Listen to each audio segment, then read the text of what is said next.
제가 주제는 섬진강 유역의 인문지리적 특성과 풍속에 대해서 간단하게 설명해 드리겠습니다. 특히 이제 이 소재에 두 컷의 사진이 있는데요. 이게 뭐냐면 백조입니다. 곤인데요. 섬진강의 우리가 그 역사나 어떤 노랫말을 보면은 항시 갈매기와 이 새와 관계되는 그 자료들이 많이 나옵니다. 그래서 그동안에 제가 70년을 섬진강 주변에 살면서 새에 관계되는 그걸 쭉 이렇게 사진으로 살펴왔는데 이 백조가 그러니까 7년 전에 있죠. 이 섬진강에 엄청나게 왔어요. 그러니까 지금 그 금남면 용포리라는 강포 저수지에 약 한 해에 그러니까 300마리에서 500마리 이상이 있죠. 이 고니가 왔는 거예요.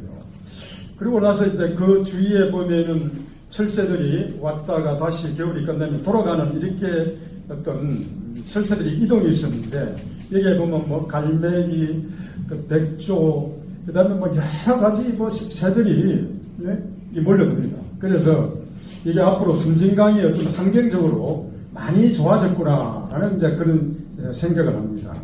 어느 지역에 금남면 강포 마을, 강포 저수지.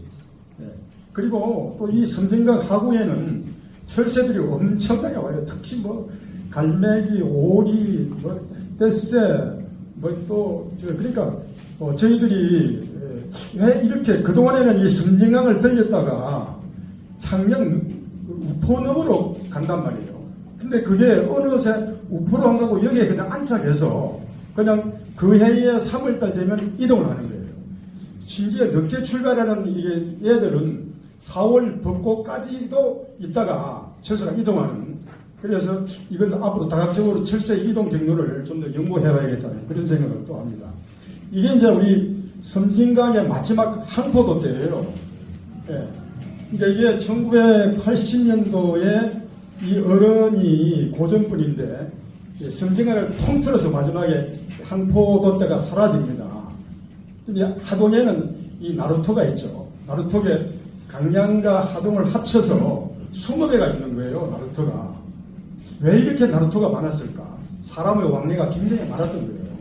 그래서 이 나루터가 그때 보면 우리 하동 읍내리 선장부라, 선장, 그러니까 배선자의 돛대를 만드는, 그리고 이 나룻배를 만드는 그 장소가 우리 하동에 있었단 말이에요.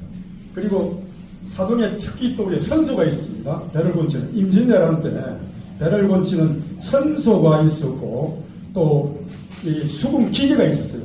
해창, 선진, 성강 이 기지가 있었습니다. 그러니까 이 하동이라는 이 구조가 섬진강이 그러니까 마지막 하구가 바다와 연결되어 있잖아요. 그러니까 바다의 문화와 강의 문화가 엄청나게 이렇게 합쳐지는 그런 곳에 그래서 저희들이 보면은 야 우리가 굉장히 이 행운스러운 곳에 자리를 잡고 있구나 그걸 느끼게 됩니다. 그다음은 이제 우리의 섬진강에 대해서 한번 알아보겠습니다. 저는 항시 있죠. 섬진강을 어머니의 강이라고 칭합니다. 우리 지리산도 보면 있죠. 지리산도 보면은 지리산도 어머니 산이요, 섬진강도 어머니 강이요, 남해 바다도 어머니 바다다. 제가 이 운동을 하고 있습니다. 왜냐하면 섬진강에 오면은 지혜와 이치를 깨닫는 곳이다. 저는 항시 그 생각을 하는 거예요. 그러니까 뭐가 문제가 풀리지 않을 때 섬진강을 가면은 문제가 해결되는 그런 곳이라고 제가 이야기를 합니다. 그것도 그런 것이 뭐냐면 여기 보면요. 섬진강 어머니의 강이라는 건 지리산에 보면은 이러한 분들이 다 모시고 있어요. 우리가 설화라는 게 있죠. 설화라는 건 또 그냥 전설의 이야기가 아닙니다. 설화 속에 보면은 진실이 10%에서 30% 진실 안에 들어가 있는 거예요. 그래서 저는 어디 마을에 가면은 이 마을이 어떤 전설이 있는가, 설화가 있는가 이것부터 제가 살핍니다. 그러면 그 설화를 가지고 한참 연구를 하다 보면은 그 속에 분명하게 진실의 이야기가 30%는 함축되어 있다. 그래서 그 역사 공부를 할 때 항시 마을에 가면 전설 얘기를 먼저 이게 드러내야 그 지방의 역사를 볼 수 있다. 그래서 여기 보면은 이제 지리산에 보면 이 성모, 어머니를 모신 우리나라에서 유일하게 가장 많은 곳이 이 지리산 이야기입니다. 그리고 여기 보면 선도황후 성모천하. 예. 이분이 박역거세의 어머니예요. 이분을 지리산에 성모로 모신 거예요. 그 다음 보면 이게 마야 부인 성모천하. 이분이 신라 26대 진팽왕의 왕비입니다. 예. 그 따님이 또 27대 선덕여왕이고 이분을 또 지리산에 어머니로 모신 거예요. 예. 그 다음 보면 위수황후 성모천하. 태조 왕건의 어머니를 또 이게 성모로서 지리산에 또 모신 거예요. 그리고 또 지리산에 가면은 통틀어서 지리산의 어머니를 모신 성목천학이 있고요. 특히 불모장등, 노고단 있죠, 노고단. 예, 이 불모장등 어머니의 여기도 상인 거예요. 그러니까 거기에 노고 그러니까 바다바라밀다 이 핵심적인 이 불교의 사상이 지혜와 이치를 얻는 곳이에요. 그래서 지리산이나 섬진강에 가면은 지혜와 이치를 얻는 곳이다. 그 다음 여기 보면 노고한내 삼신한내 있죠. 이 본 어떤 흐름이 바로 우리 하동과 지리산의 이야기입니다. 이게 노고한내가 내가 노고단에 있죠. 노고단에 내가 노고한내를 모신 곳이에요. 그때 여기 제선을 지냈는데 요새는 이제 그게 아마 불에 남학지 할 때 아마 이걸 제가 지내는 걸로 알고 있습니다.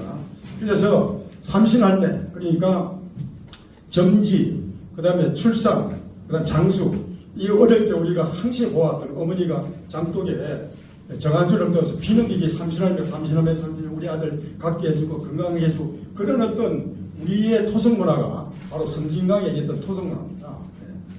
그리고 이제 지리산에는 보면요. 제가 이제 왜 쭉 이야기를 한다면은 지리산에는 이 신들의 이야기가 굉장히 많아요. 제가 다른 우리나라의 산들의 설화를 쭉쭉쭉쭉 한번 이렇게 살펴봤는데 유독 우리나라의 성모의 이야기와 그 다음에 신의 이야기가 가장 많은 데가 우리 지리산입니다. 지리산은 이름도 아시겠지만도 지금 섬진강에 5개 곡성, 남원, 강양, 하동, 남원이 함께 공유하는 곳입니다. 그리고 여기 보면은 지리산, 삼신산 중에서도 있죠. 영주산, 복례산이 있는데요. 그 중에 방장산이 가장 어떤 산인 거예요. 우리나라에서 가장 어떤 산이 바로 우리 지리산입니다. 그렇게 되어 있고요. 그 다음에 우리가 보면 이 신들의 이야기가 삼신사가 있어요. 우리가 삼신사에 보면은 영신사, 어신사, 신흥사 이 세 곳이 지금 없어진 지가 아마 폐가 된 지가 오래됐지만도 그 시대 때 이 세 개가 우리 하동에 있었습니다. 그래서 그때 신흥사가 있었는데요. 그때 신흥사에서 뭘 했냐면 진강국사의 범패분무 있죠.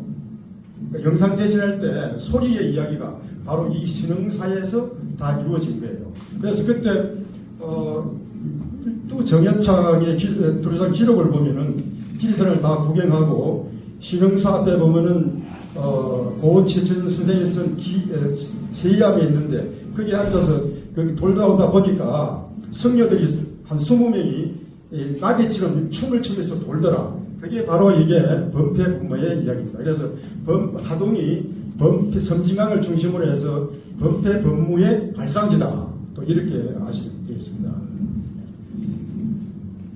그 다음에 이제 이게 삼신동, 선유동, 불일동, 청학동이 또 우리 이곳에 있습니다. 그 다음에 섬진강, 주로 이제 제가 섬진강을 좋아하는 이유가, 자, 한번 보세요. 왜 이 두 가지 이렇게 사진으로서 이렇게 설명을 좀 하겠습니다. 여기가 남해 바다입니다. 여기가 남해 바다고 이쪽이 남해 쪽이고요. 이게 섬진강의 하구입니다. 여기가. 하구에서 쭉 이렇게 올라오면은 이쪽이 여기까지가 하동인데요. 이쪽이 그 조직 구조가 왜 이 섬진강의 전란의 이야기가 그렇게 많았느냐. 그러니까 고려 때 일본인의 침략이 한 400개 정도가 남해 안에 이루어졌어요. 그리고 또 조선시대 때 보면은 백제와 가야와 이쪽은 백제권이고요. 이쪽은 가야권이고 또 그 다음에 또 신라가 들어오는데, 그러니까 이 섬진강을 주변으로 해서, 중심으로 해서 가야와 백제가 치열한 영토 분쟁을 한 곳이다.